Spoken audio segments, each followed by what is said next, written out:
اعوذ باللہ من الشیطان الرجیم الحمدللہ رب العالمین والصلاۃ والسلام علی اشرف المرسلین سیدنا و نبینا محمد وعلی آلہ واصحابہ وازواجہ وذریاتہ واہل بیتہ اجمعین ومن تبعہ بإحسان الی یوم الدین اللہم اجعلنا منہم یا رب العالمین۔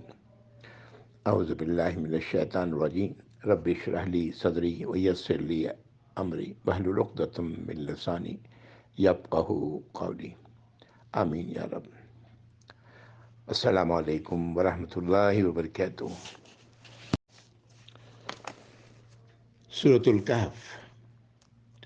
الحمدللہ پچھلی نشست میں ہم لوگ آیت نمبر 22 یا 23، آیت نمبر 22 تک آئے تھے الحمدللہ، اور آیت نمبر 22 جس میں اللہ تعالیٰ فرما رہے ہیں کہ لوگ کہیں گے کہ غار والے 3 تھے اور چوتھا ان کا کتا، کچھ دوسرے کہیں گے وہ 5 تھے، چھٹا ان کا کتا، یہ ان کا اندھیرے میں تیر پھینکنا ہوگا۔ کچھ دوسروں کا خیال ہوگا کہ وہ 7 تھے، 8واں ان کا کتا۔ آپ کہہ دیں کہ میرا رب ان کی تعداد خوب جانتا ہے، کم ہی لوگ ہیں جو ان لوگوں کے متعلق جانتے ہیں۔ آپ اس بحث میں نہ پڑیں اور نہ ہی ان لوگوں سے اس کے متعلق سوال کریں۔ آیت نمبر 23، اعوذ باللہ من الشیطان الرجیم وَلَا تَقُولَنَّ لِشَيْءٍ إِنِّي فَاعِلٌ ذَلِكَ غَدًا۔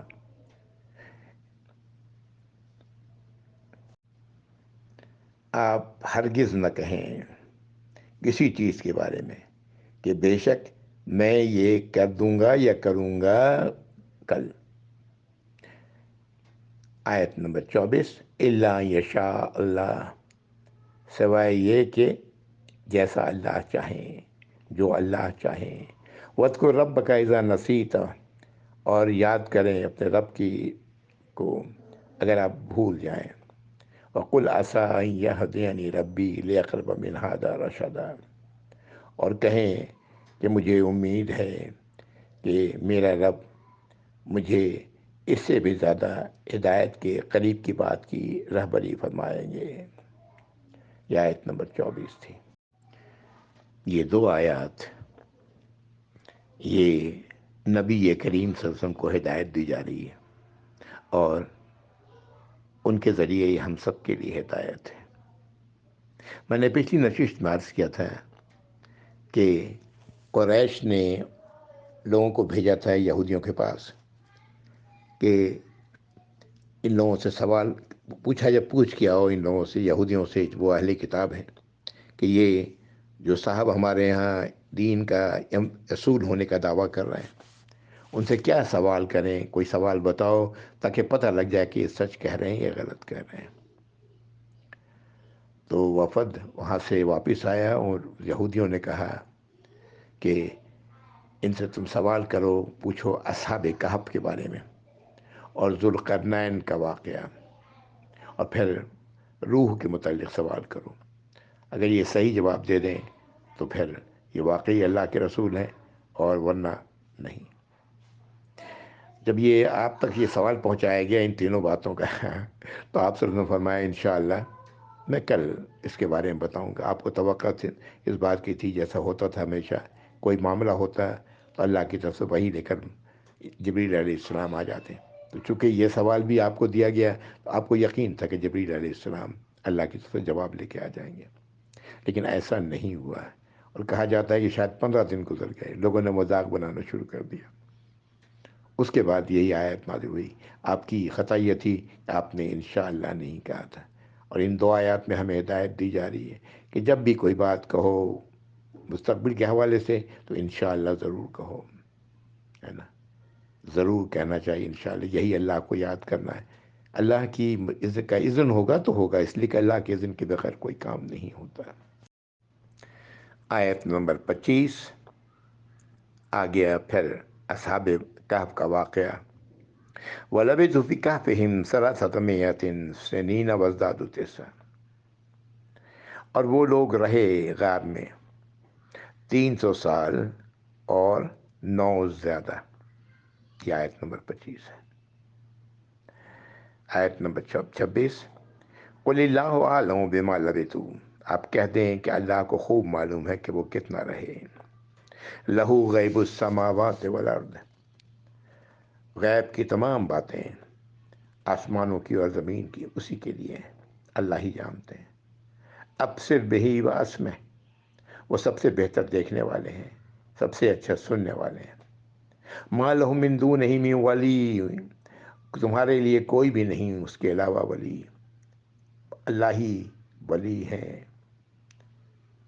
ولا یشرک فی حکمہ احدا، اللہ تعالیٰ اپنے حکم میں کسی کو بھی شریک نہیں کرتے، کسی کو بھی شریک نہیں کرتے۔ اپنے فیصلے اللہ کے اکیلے ہوتے ہیں، اکیلا فیصلہ ہوتا ہے اور اس پر عمل اللہ کے اذن سے ہوتا ہے۔ جیسا کہ میں نے پچھلی نشست میں کہا تھا کہ آیت نمبر 26 پر جا کر اصحاب کہف کا واقعہ ختم ہوتا ہے، الحمدللہ۔ اب آگے بڑھنے سے پہلے میں ایک اجمالی نظر ضرور ڈالنا چاہتا ہوں، اور تاکہ ہم پر واضح ہو جائے کہ پہلی 10 آیات کے بارے میں نبی کریم صلی اللہ علیہ وسلم نے فرمایا کہ جو اسے یاد رکھے گا وہ دجال کے فتنہ سے بچا رہے گا، اور بعد کی آیات جو آئیں وہ بعد کا واقعہ اصحاب کہف کے حوالے سے۔ ان دونوں واقعوں کو ذرا میں الگ الگ آپ کے سامنے رکھتا ہوں جس طرح میں نے سمجھا ہے۔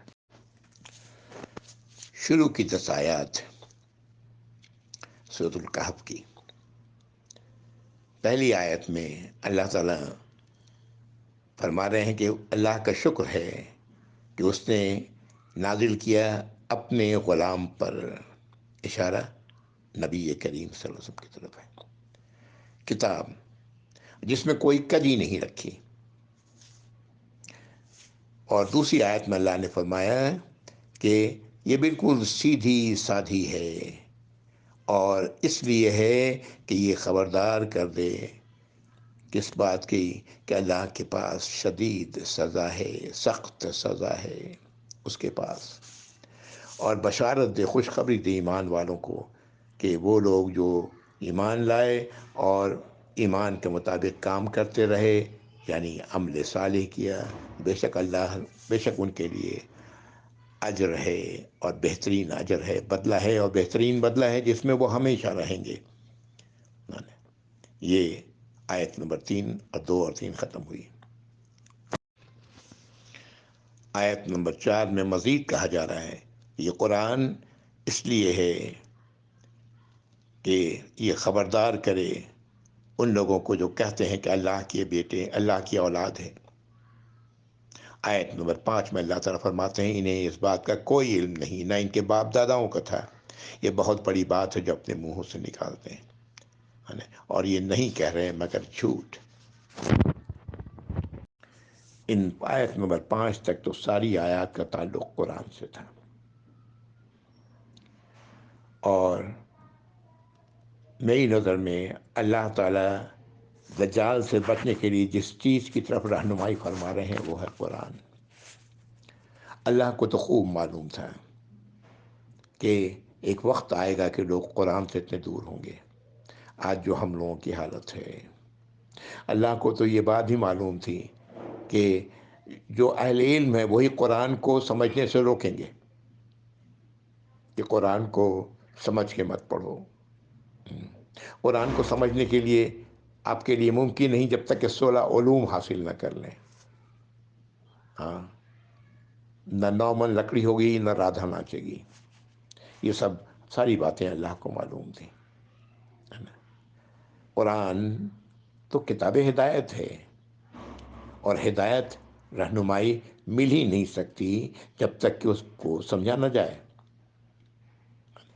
سورۃ البقرہ کی دوسری آیت ہم لوگ پڑھ چکے ہیں کہ الف لام میم ذالک الکتاب لا ریب فیہ ھدی للمتقین، ہدایت ہے متقین کے لیے۔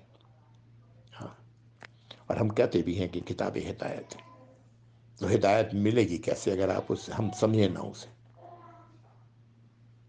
اگر بہت ساری مشینیں آج کل آتی ہیں آج چائنا سے بن کے. آپ نے مثال کے طور پر ایک واشنگ مشین لے کے اپنے گھر گئے اور اندر جا کے جب کھولتے ہیں تو اس میں انسٹرکشن جو ملتا ہے وہ چائنیز زبان میں یا فرینچ زبان میں، جس کے الفابیٹس بھی انگریزیوں کی طرح ہوتے ہیں، جرمن زبان میں. آپ ظاہر ہے فوراً لے کے آئیں گے دکاندار کے پاس جہاں سے لیا ہے، آپ کہیں گے بھائی یہ مجھے یا تو انگلش میں یا اردو میں اس کا انسٹرکشن دو، اور دکاندار فوراً یقیناً بدل دے گا اور آپ کو وہی انسٹرکشن بک دے گا جو آپ چاہ رہے ہیں، کیونکہ آپ نے اسے سمجھنا ہے اور سمجھ کے اس پر عمل کرنا ہے. یہ ہے قرآن. لیکن آج ہم سب جانتے ہیں کہ تمام ہی مکتب فکر کے لوگ، کئی کا تو میں جانتا ہوں پوری طرح، وہ قرآن کو پڑھنے سے منع کرتے ہیں معنی کے ساتھ. بڑے افسوس کی بات ہے. اس قرآن کے بارے میں اللہ تعالیٰ فرما رہے ہیں اس میں کوئی کجی ہے ہی نہیں، کوئی ٹیڑھ ہے ہی نہیں، بالکل سیدھی بات ہے. اے وجہ کجی اور قیمہ ایک دوسرے کی الٹ بات ہے. سیدھا، بالکل ایک رخ، بالکل ایک دوسرے کو. جب کسی چیز کو واضح کرنا ہوتا ہے تو ایسا لفظ استعمال کرتے ہیں، جو واضح کرنا ہوتا ہے تو ایسا لفظ استعمال کرتے ہیں کہ جو ایک دوسرے کا ضد ہوتا ہے کہ پوری طرح بات واضح ہو جائے. اس کتاب کے ذریعے اللہ تعالیٰ نے وہ شدید عذاب سے، سزا سے آگاہ کر دیا جو اللہ کے ہاں ملنی ہے ان لوگوں کو جو اس کتاب کو سے منہ پھیریں گے، اور جو اس کتاب پر وہ تسلیم کریں گے اور اس کے مطابق عمل کریں گے، وہ بہترین اجر میں ہمیشہ ہمیشہ رہیں گے. یہ کتاب ان لوگوں کو بھی وارن کرتی ہے جنہوں نے اللہ کا بیٹا یا اللہ کی اولاد بنائی ہوئی ہے. یہ جھوٹ بول رہے ہیں، ان کے پاس کوئی علم ہی نہیں. تو یہ بات یہاں سے پتہ لگتی ہے کہ فتنہ دجال سے بچنے کے لیے کتاب کا ساتھ پکڑنا ہوگا، اللہ کی کتاب کو سمجھنا ہوگا. اور یہ بڑا آسان ہے. آج کہا جاتا ہے کہ اردو زبان میں تقریباً تمام زبانوں میں ترجمہ ہو چکا ہے قرآن کا. اردو زبان میں کہا جاتا ہے ترجمہ 100 کے قریب ہے، بلکہ 100 کے ایسے ہی 100 کے برابر تعداد بتائی جاتی ہے. کسی کا بھی ترجمہ لے لیں اور ترجمہ پڑھیں، کسی کا بھی ترجمہ لے لیں. تفسیر کی میں بات نہیں کر رہا ہوں، صرف ترجمے کی بات کر رہا ہوں. ترجمہ کسی کا بھی لے لیں اور اس کو پڑھیں، سمجھنے کی کوشش کریں. اگر عربی نہیں آتی ہے تو، اگر عربی آتی ہے تو الحمدللہ، اس سے اچھی بات کیا ہے.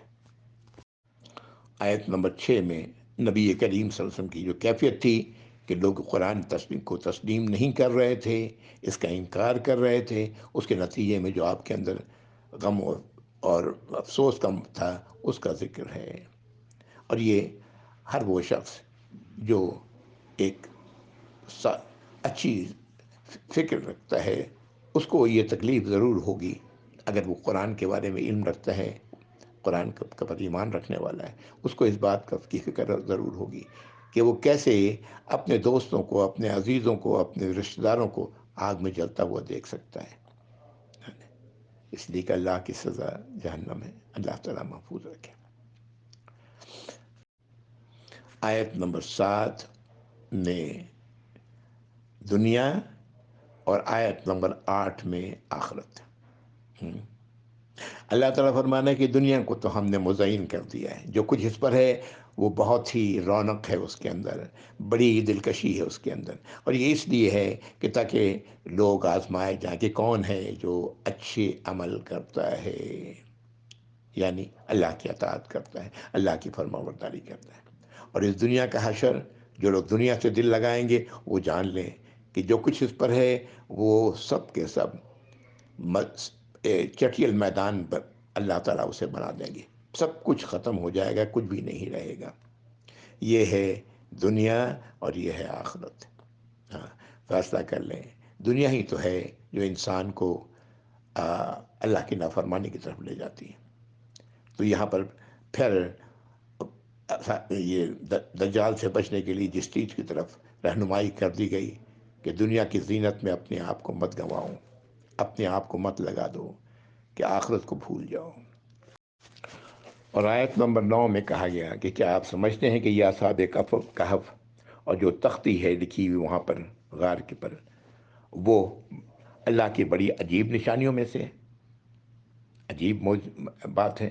نہیں، یہ عجیب بات نہیں ہے، اللہ کے بے شمار عجائب ہیں، ہم تو عجائب کو جانتے ہی نہیں ہیں تو اللہ تعالیٰ فرمانا کہ اسے یہ نہ سمجھے کہ یہ بڑی عجیب بات ہے۔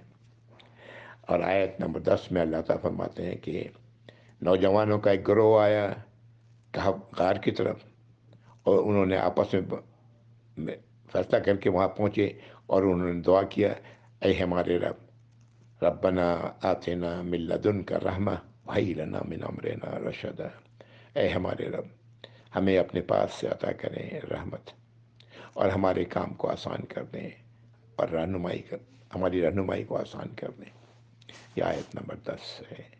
یہ وہ دعا ہے جو آخر میں اس آیت میں کہ یہ دعا جب کبھی دجال کا معاملہ ہوگا، اللہ نہ کرے ہم لوگوں کے سامنے ہو بڑی سخت آزمائش کا معاملہ ہوگا۔ بہرحال دجل تو بے شمار ہیں، ایسی بے شمار چیزیں ہیں جو آج ہمارے سامنے ہیں، ہے نا؟ وہ دجل تو یہ دعا یاد رکھنا چاہیے، ربنا آتنا من لدنک رحمہ وہی لنا من امرنا رشدا۔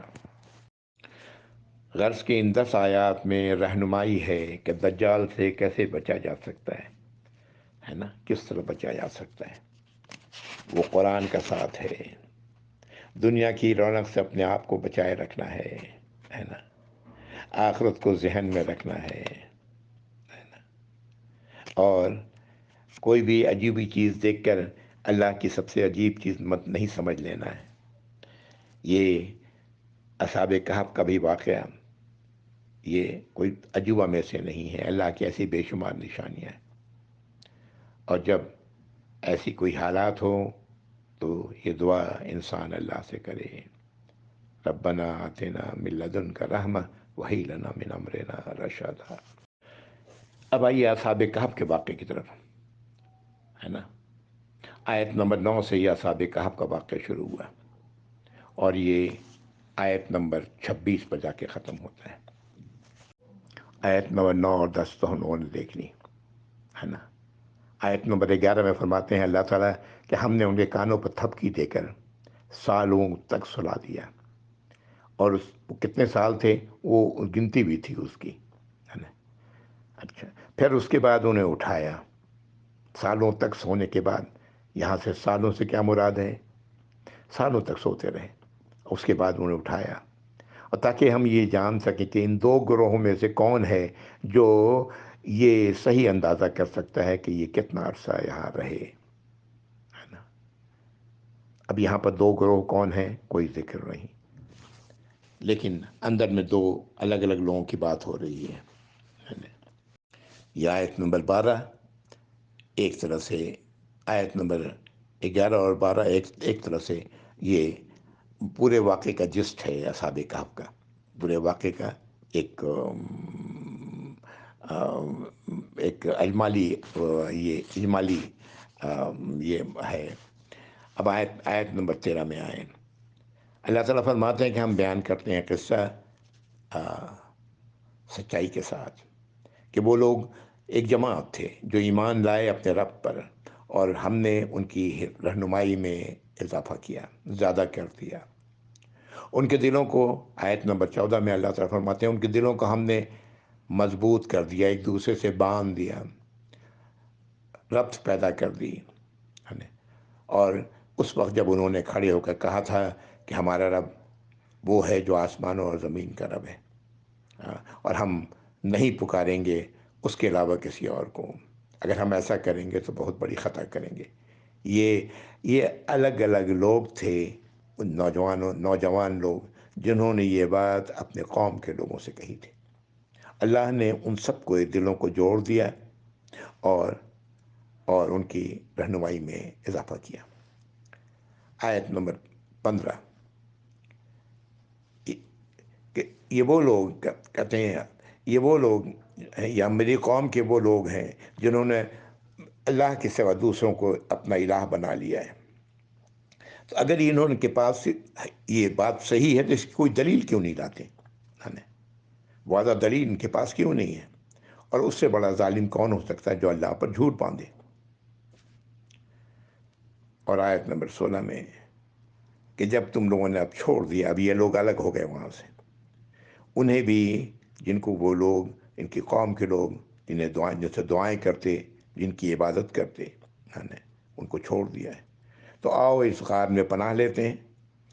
امید ہے کہ تمہارا رب، ہمارا رب، ہم سب کو اپنی رحمت میں ڈھانپ لے گا اور ہمارے کام کو آسان کر دے گا، ہمارے لیے سہولت مہیا کر دے گا، ہے نا، اور ضرورت کی تمام چیزیں مہیا کر دے گا۔